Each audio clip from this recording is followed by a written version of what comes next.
Money doesn't just come from one place. It drips, trickles, flows, and floods into our lives in different ways. Welcome to Drip, Trickle, Flow, Flood, a podcast that explores the power of multiple income streams. So welcome back to the podcast. Hey, Tony. Hey, Melissa, how's it going today? I'm pretty good today. What about you? I'm doing well. What did you start your day doing? I had a book come out today. Hey, what's it called?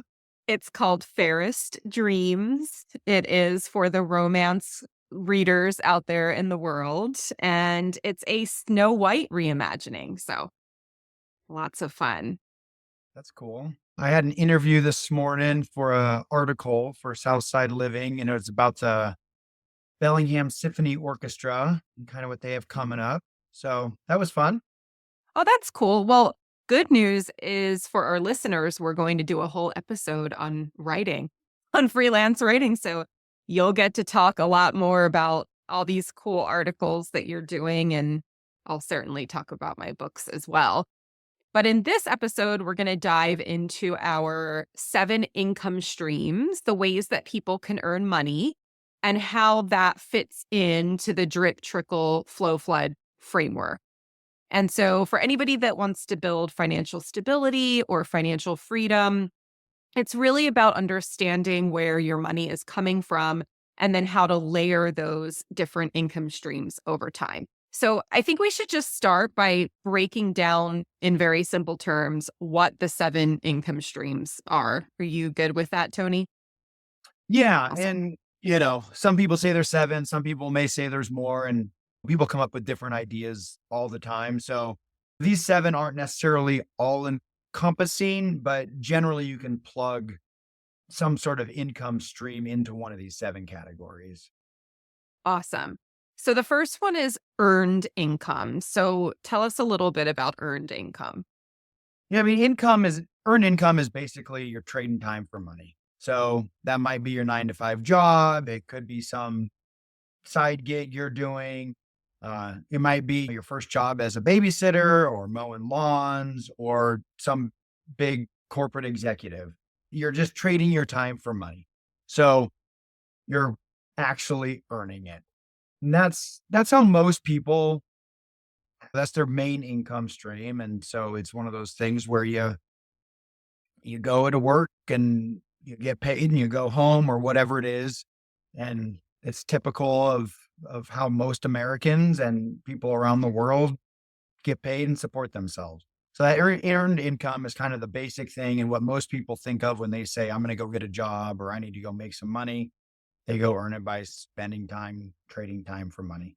And I will say that as we get into this, none of these income streams are better than the other one. It's really, and kind of the premises of drip, trickle, flow, flood is creating what works for you. So there's all these different movements and the idea of, oh, you don't want to be trading your time for money and you don't want to be working. And I don't know if that's necessarily true. A lot of people love what they do for work, and a lot of people trading time for money and exactly how they want to live their life. And it's also often the most basic, easiest way to get into getting some sort of income. So earned income is the first one that most people kind of think of, and it's a critical piece no matter where you are in your journey.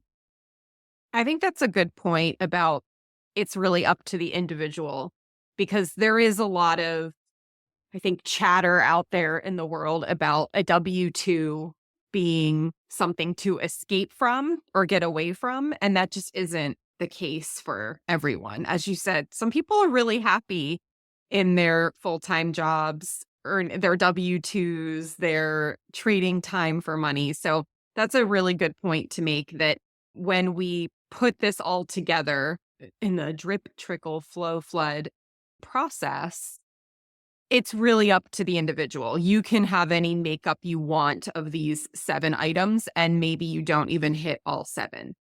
So the second one is business income. So money from a business, whether it's a side hustle, full-blown company. Is that correct, Tony? Yeah. So business income, and again, this can be big or small, but this is a business that you would own. Maybe you own it with somebody else, but you're the owner of that business. as a business owner, you might still kind of be getting some earned income. I have a construction company. I get income from where I'm basically trading my time for money, whether it's meeting with customers or managing a project or whatever, where I'm trading time for money. And then there's also business income where the business earns income.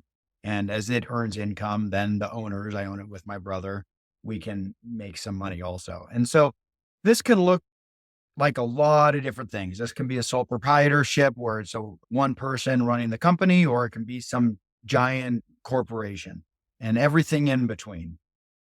So that business income, it's a lot of people aspire to be an entrepreneur. I'd say there's a big difference between being an entrepreneur and getting business income.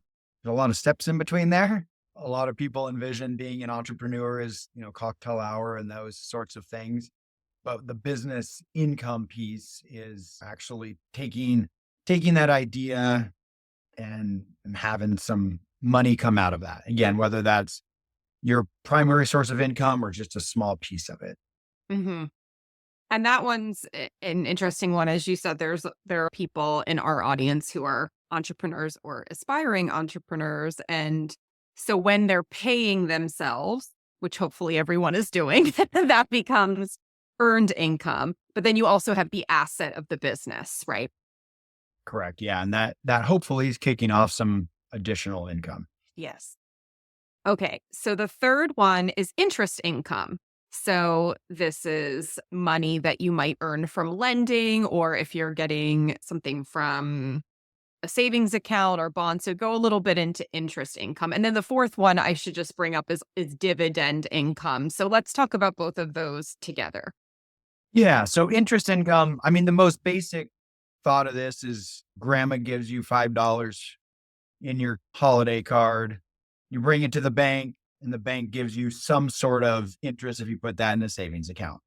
And obviously that fluctuates. We've seen that over the last few years where it really has been moving around quite a bit.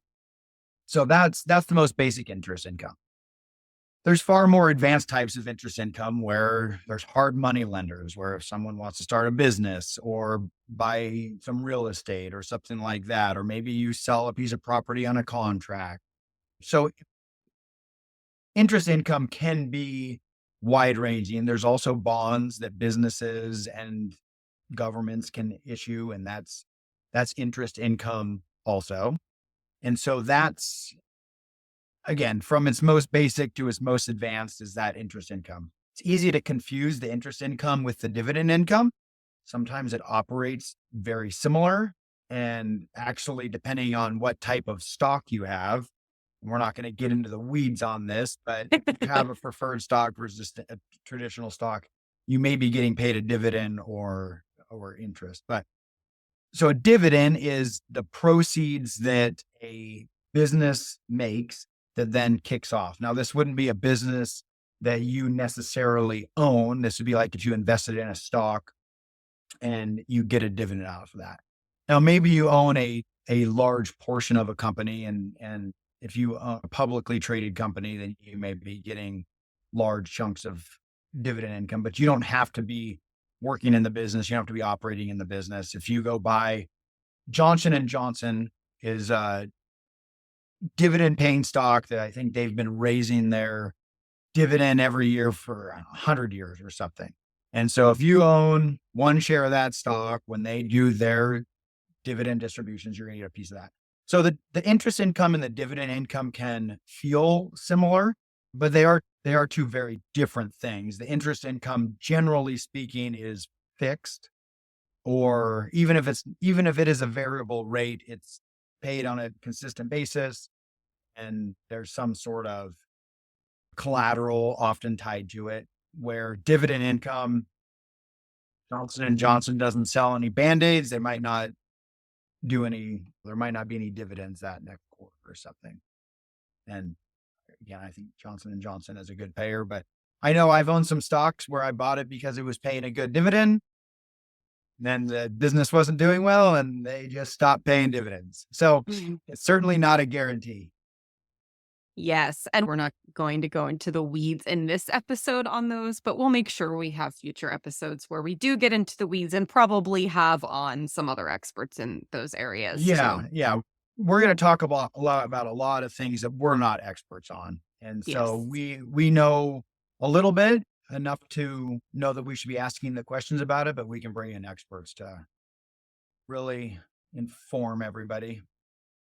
So, something that you are very experienced in, though, is number 5, which is rental income. So, money from renting out property. Yeah, and so for me, it's kind of when I was I don't know, must have been in college. My dad said, "All right, kid, we don't know anything except for houses. You better buy one." And because I grew up in a construction family, and so I didn't know what that means, and we're not going to go too deep into that today. But rental income is you're renting out some sort of piece of real estate and you're getting paid rent for that. So that may be a single family house.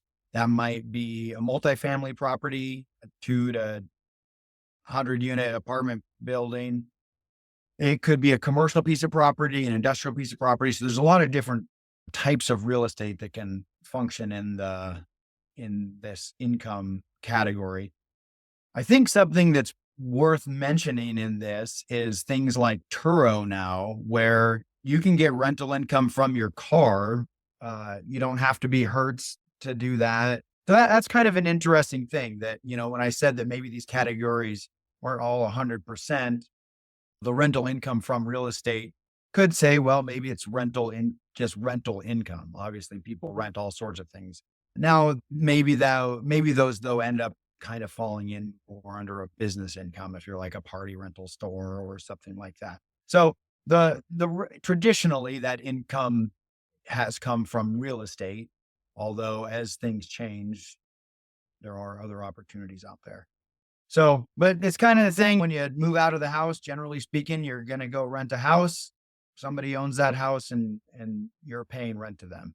And I think we'll talk quite a bit about this on this show, on the podcast, because this is where have a lot of experience. And I know it's something that a lot of people are interested in. And that is also interesting about how it extends beyond property. For example, we know somebody who owns a skid steer and rents that out. So it's one of those things that does that fall under a business? If it's an equipment rental business, maybe, but then there are just regular homeowners that might be renting out some asset that they have. And I think that falls in kind of interesting discussion with the drip, trickle, flow, flood, right? Mhm. Maybe somebody starts off, they get a skid steer or they get a car and they start renting it. And maybe it's a drip, maybe it's a trickle, maybe it's doing well and it's a flow or something, but it could start off as a trickle and turn into a flow. And that's kind of one of the neat things about this method is it allows you to envision things in your world that can start bringing in money and maybe they change over time and can be a bigger part of your income. So that's interesting. Next thing you know, that person that has that skid steer, they might have a whole fleet. Exactly. Yeah, it can ladder up, right? And move along the drip, trickle, flow, flood framework. Okay, number 6 is capital gains. So tell us a little bit about that. Yeah, capital gains is realized income when you sell an asset. So if you buy a house and maybe it's a rental, maybe it's your primary residence, you own that for a certain amount of time. When you sell it, the capital gains is what's left over minus your cost basis. Now, I don't think we need to dive into cost basis today, but it's really the money you've made on that piece of property.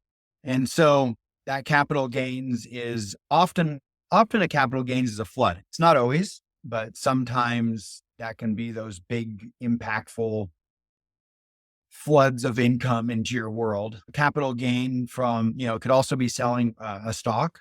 And again, that could be a stock that you bought for $100 and you sold for 110. That technically is a capital gains incident.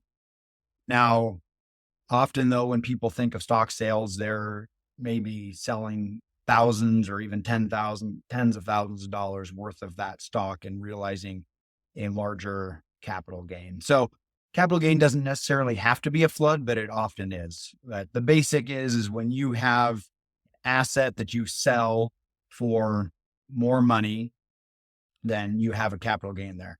And part of this is why in the last episode, when we were talking about what's an asset, and I said, well, cars are technically an asset, TVs are technically an asset. Unless you're a car collector and are really playing that, and certainly people do make money buying and selling cars. Generally speaking, most of us aren't buying a car and selling it for more. Usually we're buying it from a car dealership and getting taken to the cleaners when we go to sell it. So you wouldn't have a capital gain, even though that might technically be an asset, you're not going to have a capital gains incident in that scenario. Awesome. And then finally, we have royalties and licensing, which is essentially income from intellectual property. So that can be books, music, screenplays, patents, licensing a product or product idea that you have. This I definitely know quite a bit about as someone who writes books, writes scripts, creates a lot of intellectual property, and has optioned intellectual property from other people. For example, optioning the rights to a book in order to turn it into a film. Yeah, I think that's really cool. The other thing in there would be like a patent is another type of intellectual property. And I will say I had the goal for most of my life to get all 7 of these types of incomes.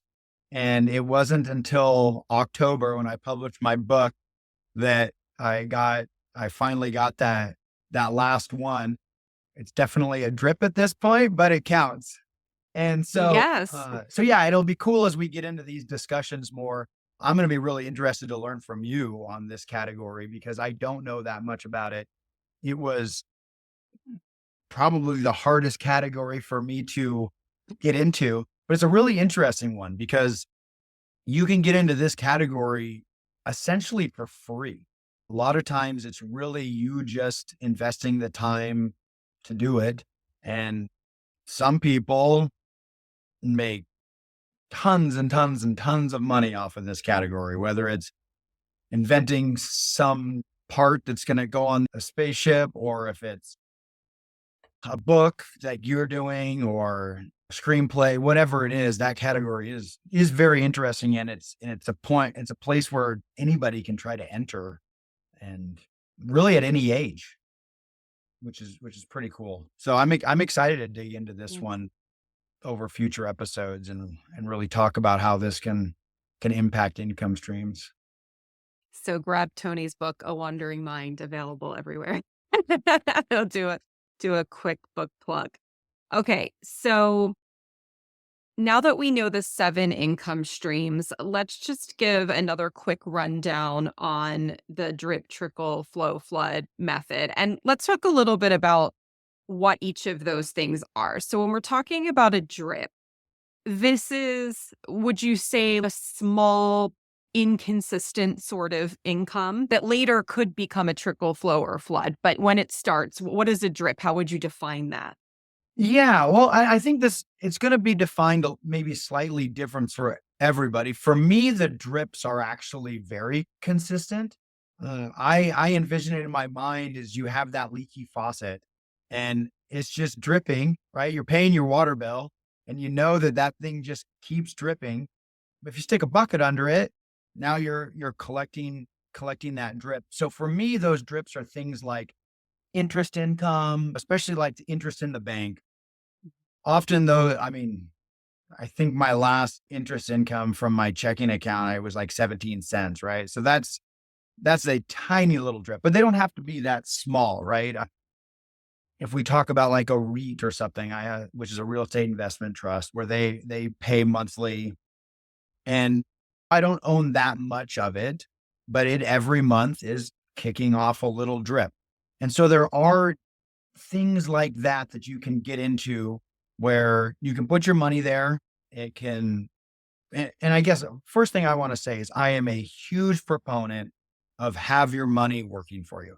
I don't care how much or how little, have that money working for you. Just taking that money and putting in a savings account or in a CD where maybe you're getting a little bit of higher interest rate.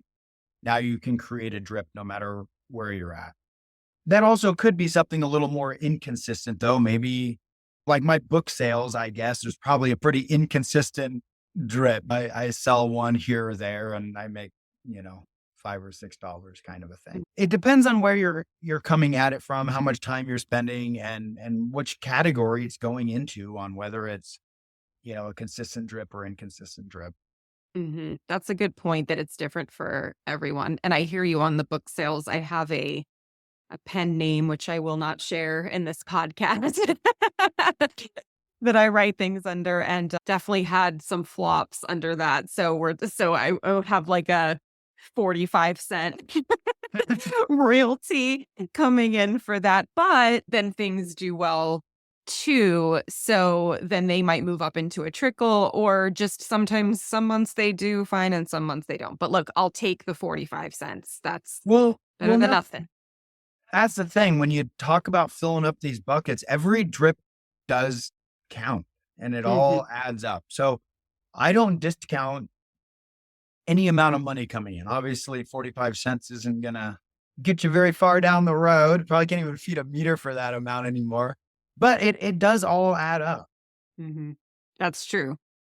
Okay, so then the next piece is the trickle. So how would you define the trickle? Yeah, the trickle for me, again, how I think of it is is kind of in the levels of values. So the trickle would be the next step up. So if your drip is the least amount of money coming in, the next one would be the trickle. And at different stages of life and different stages of income levels, all these things, these numbers are going to be different for everybody. What might feel like a trickle now, maybe that's your flow, or that's the flow for some people, right? And in the future, what felt like a flow might feel like a trickle or a drip kind of a thing. So for me, a trickle, they're often kind of more that less consistent. And I think that's just because of the way I'm operating. A lot of my freelance writing kind of falls into that trickle category. I do some business coaching. I'd say that falls into that trickle category. Mostly it's the amount that I'm earning from those categories, but also it's not super consistent, so it does just trickle in. It trickles in every month, fairly consistently, but not necessarily on the same day. It's not coming in every 2 weeks, and it really that dollar value is is just smaller than what my flows are. Now, I will say the trickles probably, well, except for when I sell a book, that's pretty exciting. So I guess that's just pretty exciting. But the trickles are a lot of it's my passion stuff. It's the writing that I've gotten into. It's the business coaching. I coach youth sports, and I get paid for that, and that's also a trickle.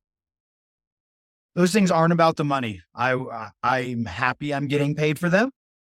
It's awesome. It all compounds and it does add up when you look back at the end of the year, all of the trickle. Although that's not necessarily why I'm doing them, and I am doing a lot of those, not a lot of, I'm doing some of them with the idea that they may turn into a flow at some point. I'm also thinking about them that whenever I get to the point of retiring in quotes, these trickles might be the things that I keep doing. So, and then the money can trickle in even though maybe my higher wages aren't coming in. And I think we chat about a little bit about that in the last episode. It also keeps me busy and gives me something to do while still earning some income. One of my trickles is I have an Etsy store. So it's it's not quite a passion project for me, but it is fun.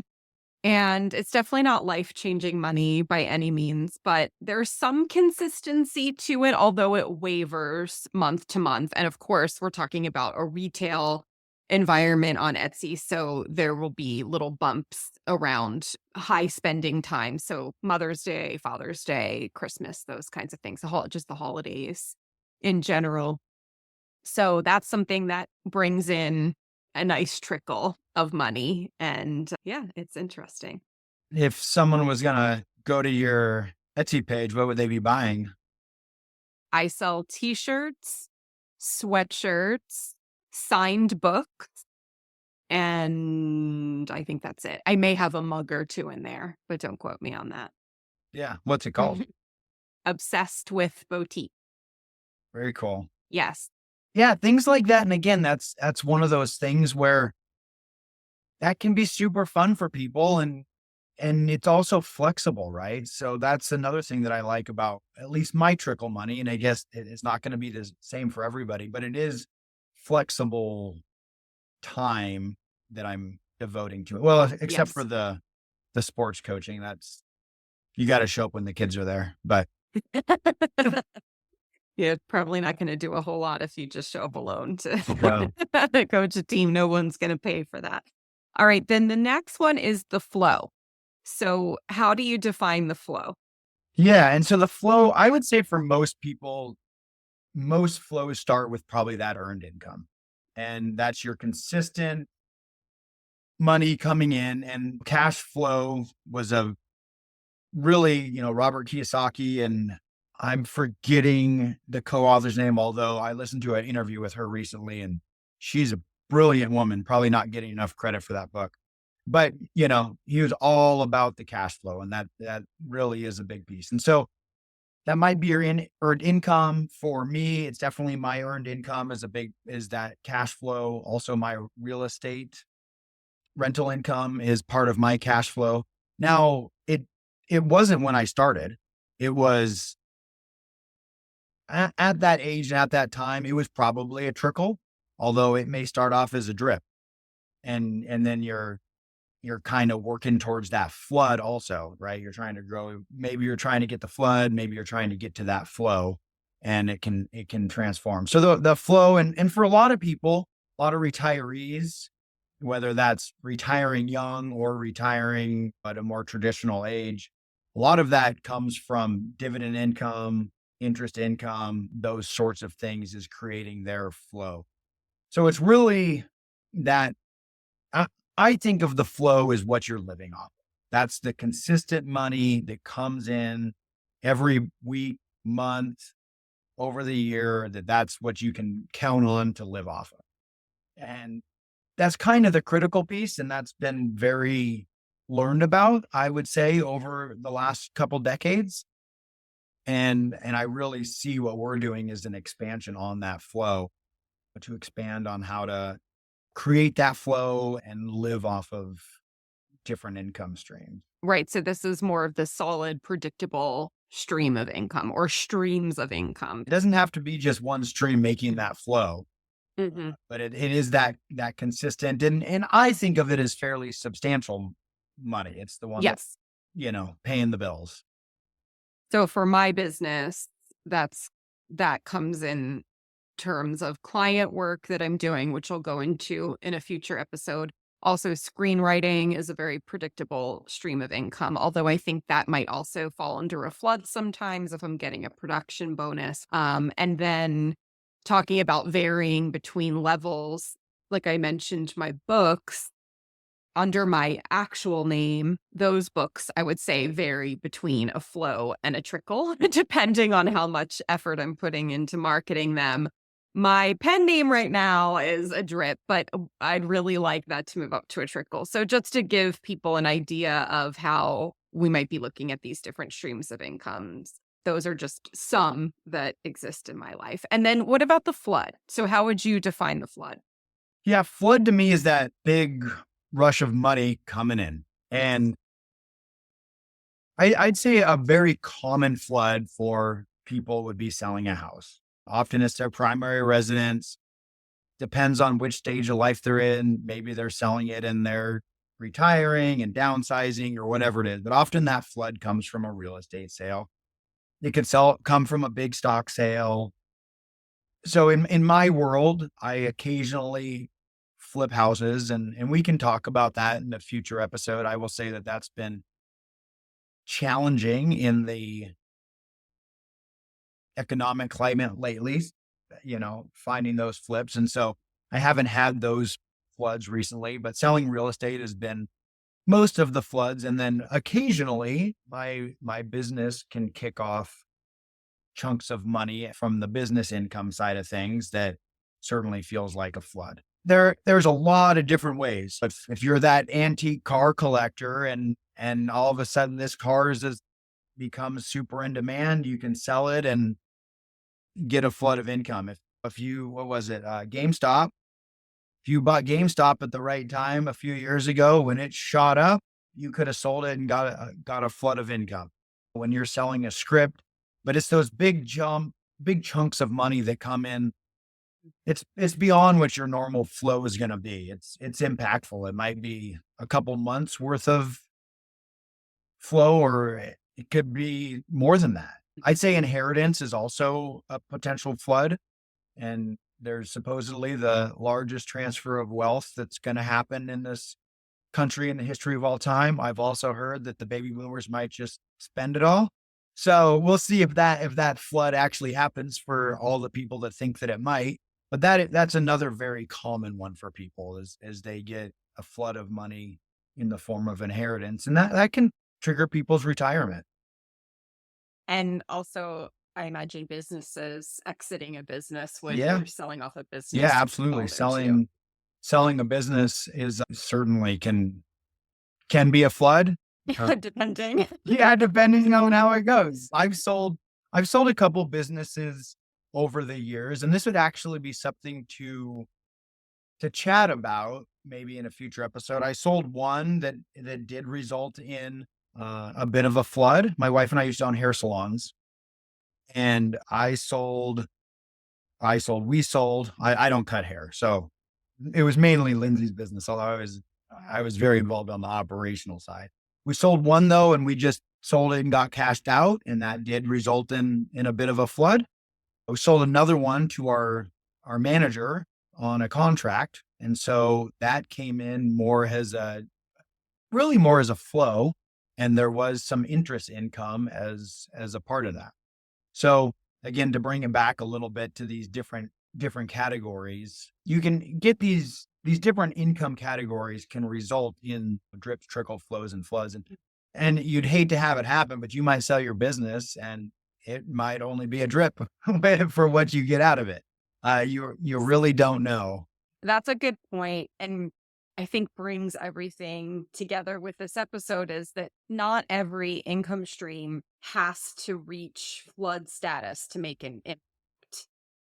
Even the trickles and the flows, or the drips and the trickles, matter. All of it matters, and that creates this bigger makeup of, I would say, more or real financial security.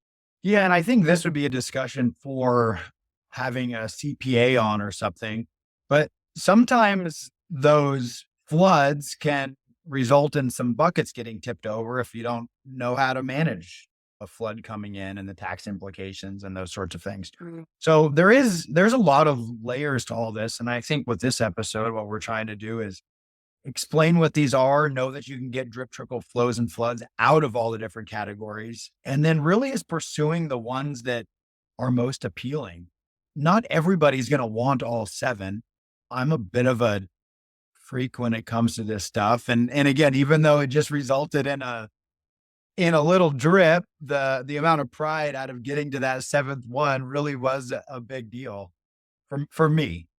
Well, good news is we're going to dive really deep into that one in our next episode, which is the truth about freelance writing.